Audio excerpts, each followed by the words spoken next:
Hey guys, it's Julia Leeds. And Emma Ladd. And today we're here on behalf of the 62nd Northwood University International Auto Show. And today we have the Aftermarket team joining us. Hey guys, my name is Eddie McNellis. I'm the Aftermarket Chair this year for the Auto Show. Hey everybody, I am Logan Wilmot. I am the Aftermarket Vice Chair this year for the 62nd Auto Show. Hi everyone, my name is Charlie Bauer. I am the Motorsports Chair for the 62nd Northwood International Auto Show. Awesome. It's great to have you guys Yeah, here thank you and guys for answer a couple joining of our us. questions. Mhm. So we'll get right started. Why do you believe that it's important for students and attendees to experience both OEM vehicles and aftermarket builds at the show? Yeah, I'll jump right in. So I think it's very valuable. A lot of the aftermarket section of the show is very consumer focused. So as is the new car and the OE side of the show as well. So for us, it's a matter of what are you doing after you buy that car? So, let's use an example of a person walking through the show. Hey, they're interested in the new Subaru Outback, right? They go and they buy that car, and all of a sudden they walk into the aftermarket lot, and there is detailing companies there talking about paint protection film, and 3M is there in case they ever get in an accident and they need to do collision and body work. If they need a part for their car, right? Like everyone has to do oil changes eventually, 3,000, 5,000 mile oil changes. So they can go and they can talk to whoever it may be, UFI filters, and talk about what kind of filters they use and why it sets them apart from Wix or Mount and Hummel or other different aftermarket brands. So I think, kind of as the name suggests, aftermarket is it's what are you doing after you buy that vehicle? What are the different things that you can do to improve it for its life as a vehicle, but also make it easier for yourself, right? Again, back to that whole paint protection, ceramic coating, stuff like that. Like those are all things that can just help that vehicle in the long run. So Yeah, no, definitely. And I think to tag off of that, I don't think people really realize, the extent of aftermarket. And truthfully, I mean, most cars have something aftermarket on it, whether you know it or not. And so I think it's great to, incorporate that into the show and really bring awareness to that and show all the different things that you can do beyond just oil filters, things like that, are kind of mandatory and have to be done. But I think it's very valuable to see both sides, like you were saying. Yeah, it's cool that you guys bring that out. Definitely. But moving on, how has the auto show incorporated more aftermarket brands or builds into the show this year? And what can attendees expect to see?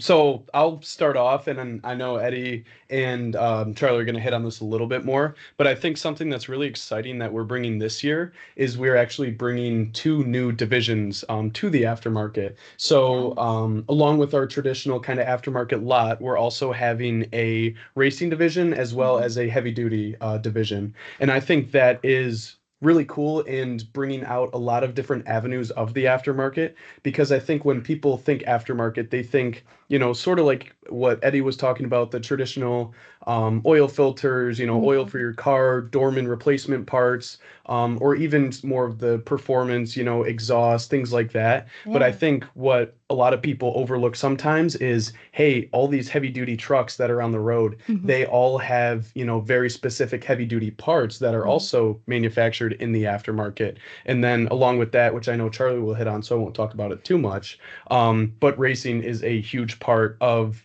vehicles and of, just cars in general.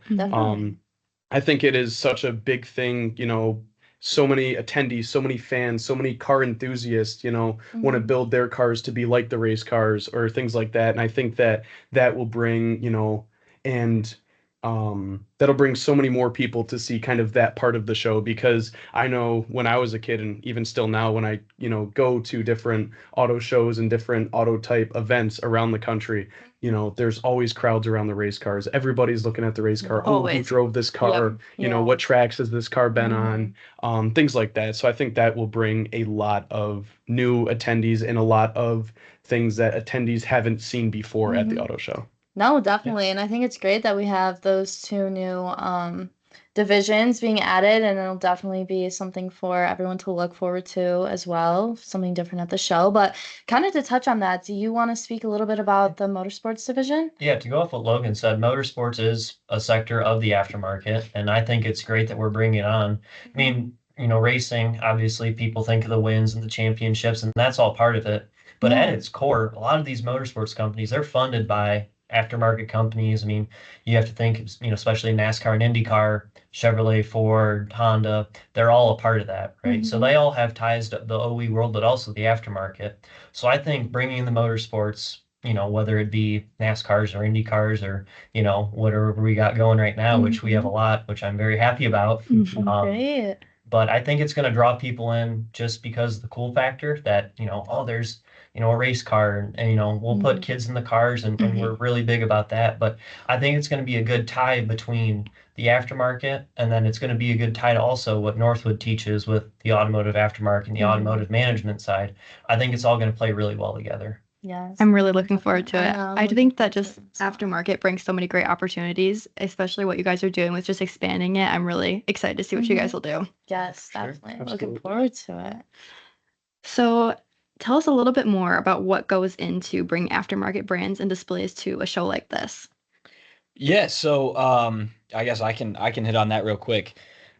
Um, for aftermarket involvement in the shows, there are a plethora of different ways that we kind of go out and we highlight certain companies that we want to see come to our show, right? For us, um, at Northwood, it's huge to get visibility and awareness about what the show is and what we do. And the reason I say that is because the Northwood Auto Show, as you guys are both aware, is not a traditional auto show. Mhm. Yeah. Having every single student involved on campus and making sure that students are forming relationships with these companies, um, it draws a very, very good piece to our show and something that is extremely unique in comparison to the Frankenmuth Auto Fest or into Apex SEMA, NADA, any other Pebble Beach, like any car show that you go to.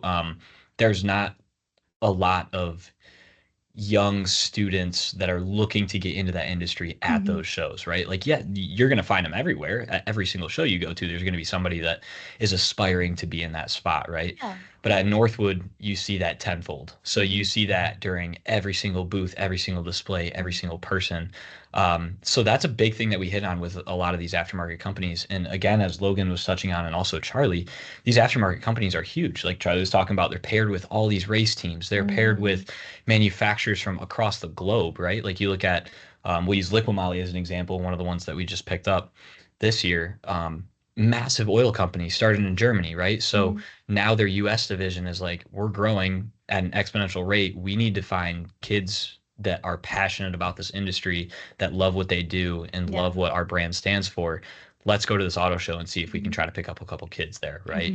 Yeah.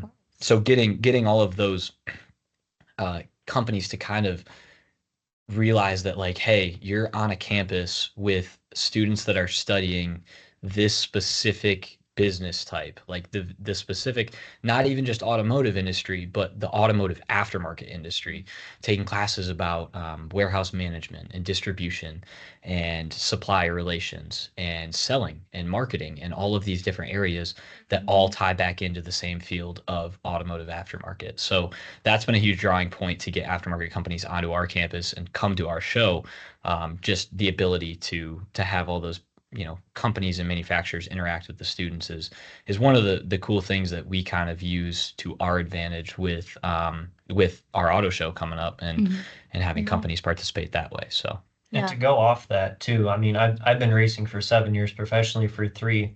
And when I've done shows, showing my cars or anything like that, it is a tough thing to get young people interested in the automotive industry, much more the aftermarket industry. I mean, the average age is usually 25 to 35 years old. So I think, going along with Eddie said, I think it encompasses a lot of the youth and, involved and younger people, but also I know for a fact that these companies, they stand with Northwood and what the auto show has, its value and bringing younger people into the aftermarket because they realize that even though they started the company, someone's got to take it over at some point. Exactly, yeah. Yes. And I'll go off and say one last thing too. And it's really fun kind of being a part of this team with these guys because the recruiting for Auto Show never really stops, to be honest. I mean, Yeah, there no. is there is always different shows going on, whether that be Apex, SEMA, NADA, HDAW. Those are all shows that, we go out and hit as hard as we can. And going to those different shows, whether it be in Vegas or whether it be in Texas,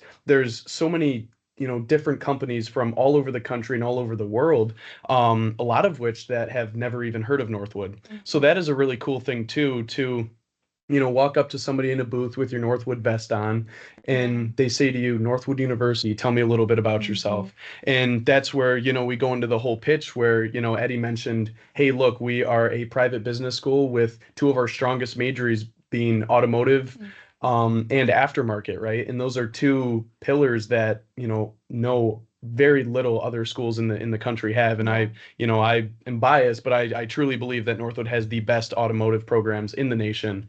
And after you pitch that in the auto show and how it's ran, it's really cool to make those connections, whether it be, personally for internships or job opportunities or something like that. But it always comes down at the end of the day to, helping out Northwood as these companies could come in and help Northwood. And it also helps these companies because, like Eddie mentioned, these companies are looking for young talent, and the auto show and these mutual connections are a really great way to forge that.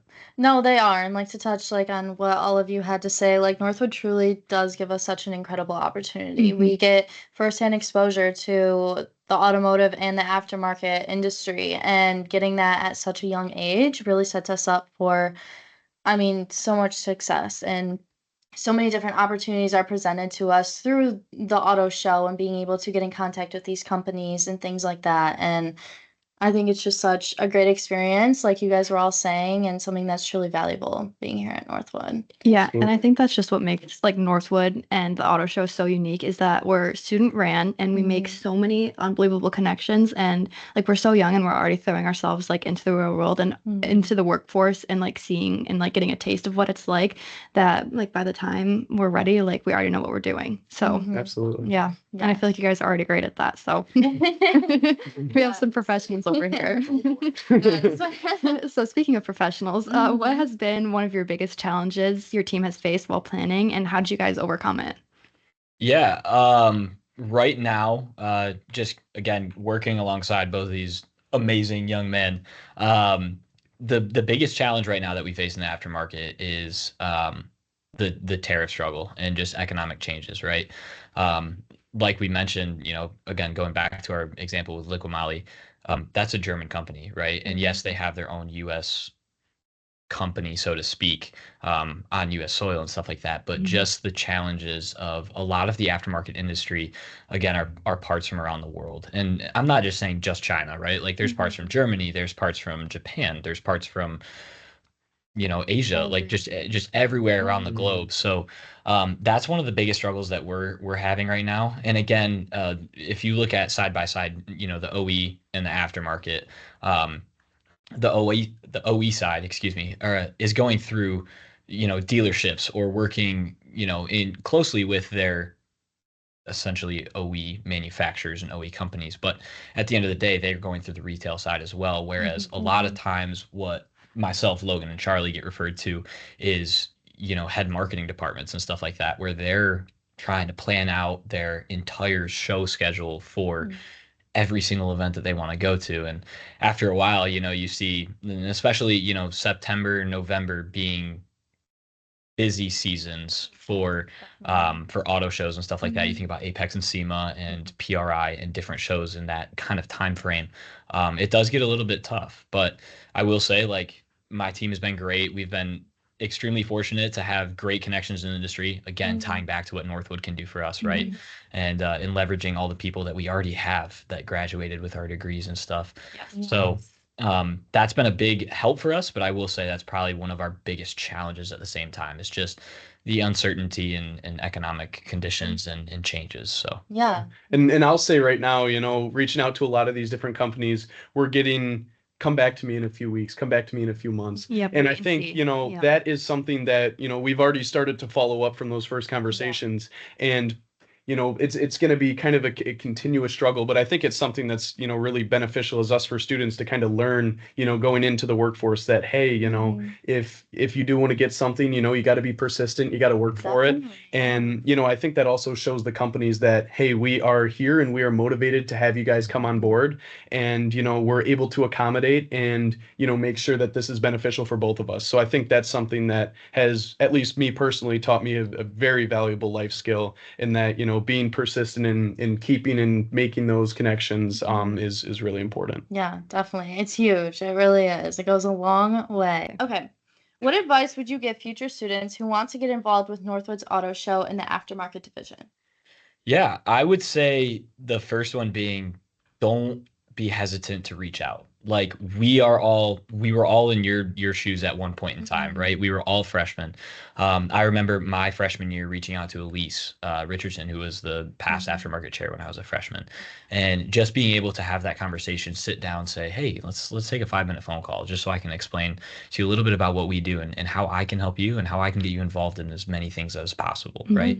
I would say that would be my biggest one, along paired with just get involved early on, right? So talk to your recruiters, or talk to someone in your area, anyone that has heard about Northwood. And if no one around you has heard about Northwood, feel free to go on the website and submit a request form to talk to somebody about this stuff. And again, more than happy to. I mean, I'll share my contact information right now, but just don't be afraid to reach out, and don't be afraid to ask any one of us. I mean, we were all in your shoes 2 years ago, 3 years ago. So yeah. but just don't be afraid to reach out and ask questions. Just constantly ask questions about what you guys do. Hey, what is Northwood University International, like what do you guys stand for? What is your mission and vision values? Like, happy to answer that for you. What kind of companies are you guys bringing to the show? How do I get involved? Any of those things. Again, we're all resources for anyone that's listening, anyone that wants to, even on the company side. If you're a company listening to this and you want to participate, yeah, absolutely. And again, Logan, Charlie, and myself, we try our very hardest to reach out to as many people as possible. But our arms only go so far, right? Like we can only reach a certain amount of people. We're obviously every day trying to expand that reach, but again, something as little as, hey, I'm coming to Northwood next year. You don't even have to be studying automotive or aftermarket or anything like that. Just, I'm coming to Northwood next year. What can I do to get involved on campus? Yeah, exactly. Cool. Let me put you in contact with Logan or Charlie or myself, Julia, Emma, anyone in here, right? So, absolutely. Yeah. It comes down to be curious. Whether you're a student, you're a company, ask those questions, be curious, because if you're not gonna find out the answers. You're not really gonna know what everything is about. So it's really, crucial to, no question is a dumb question, right? Yeah, Yes, absolutely. exactly. Yeah, and I'll add on a little bit. I'll say, my advice would be, honestly, just get involved in any way possible. I mean, I came into Northwood last year as a finance major. A lot of people don't know that because I'm very strictly aftermarket now. But, joined the aftermarket club since I liked cars and found Ethan Moots, similar to how, Eddie found Elise and everything like that. And, just from there, getting involved in something as little as that turned into, hey, you want to be on an auto show team. And I think the greatest way for anyone to get a taste of auto show is your freshman year. Be on a team, be a team member. You don't have to start out being general chair, right? You don't have to start out being on the board or a team captain, right? I mean, I started out my first year team member, loved what I did. It was a lot of fun, got to meet a lot of great people, and then from there, went to the team captain, and that's just kind of rising through the ranks in that sense. But I think, 100%. Regardless of your major, I think it's really important to get involved with auto show, because I think there's a lot of connections there on campus, even outside of the automotive industry, just the sheer number of people that, the auto show brings in. And I think it's really important to just be involved, be a team member, experience it, and just really go from there, because I can truly say that I had a lot of fun as a team member, and I'm sure anyone, sitting right now thinking whether or not they should be a team member would have fun as well. So Definitely. Exactly. And to touch on that too, I mean, I am a freshman, so this is my first really auto show that I'm doing. That's been what I've always, done what I've been told, but they said get involved. So I joined the aftermarket club, and that was, a little selfishly. I like cars. So, but tying back into what Logan said, I met Ethan and Yeah. eventually, talked to the board and we got this deal planned out. But Eddie and Logan and really the entire board have been great and put me on. And, at first I was a little nervous coming in as a freshman, but no, it's just been a great experience. And anyone who's, going to Northwood or like Eddie said on the company side, just ask questions. Every question that I've asked, I've always gotten a response in 10 minutes or less. So it's just been a great experience, and I'd recommend it to anyone. Yeah, Oh, I I love love so that. much how you said ask a question, because the first thing I remember about you is you asked our board, "Hey, do you have a racing segment?" And we were like, "No, want to be on the board?" Yeah, that was Yeah. how that went. Yeah. Absolutely. Yeah, and we love to have you. You're just such a great Mhm. addition. Our board's just so complete, and we're all just one big Yeah. family. So Definitely. Definitely make friendships of a lifetime. Yes. Like even just being involved, you learn a lot, but you also meet a lot of people. And exactly. it's good to get involved and have fun. Yes. But in terms of having fun, our last question for you is a fun question. So if you could build your dream car with unlimited aftermarket parts, which car would you start with? Ooh, that's a hard one. I think my dream build is gonna be a Audi Quattro. I'm a big groupie Ooh. rally fan, so the '80s Audi Quattro. Mhm. And then actually I saw one that was beautiful that I wouldn't change a single thing to down at Braid USA, and Yeah. right near Detroit. So I would probably do Audi Quattro, full rally suspension system, braid wheels, Brembo brakes, like just go all, like just go crazy. No rules. As much, yeah, no budget, no rules, and just build an absolute killer rally car so that I love can that. drive it on the street and then take it off road and be okay. Yeah, exactly. I love it. I'm gonna show a little bit of my Japanese car bias here.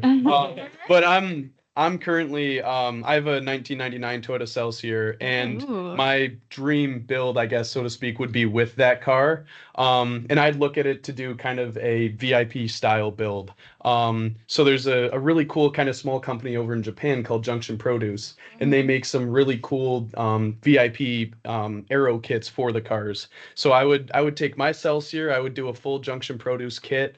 I would definitely put it on some work wheels, probably some work Emmets, and then go through and do, the full airlift, air suspension kit on there, big 326 power brakes, everything like that. Just kind of have a really cool cruiser that you could just come in anywhere, air out, and look really cool. So I love it. Love it. That's awesome. So I like American cars. So I'd do a first gen Camaro, a '69 Camaro with Ooh. a 427 LS and probably a Tremec 6-speed and lower on weld wheels. So I really, it's a tough question because I'd have more than a dozen cars. yeah, this is true. Absolutely. No rules, no budget. But definitely a first gen Camaro would be. I love really it. I cool. love it.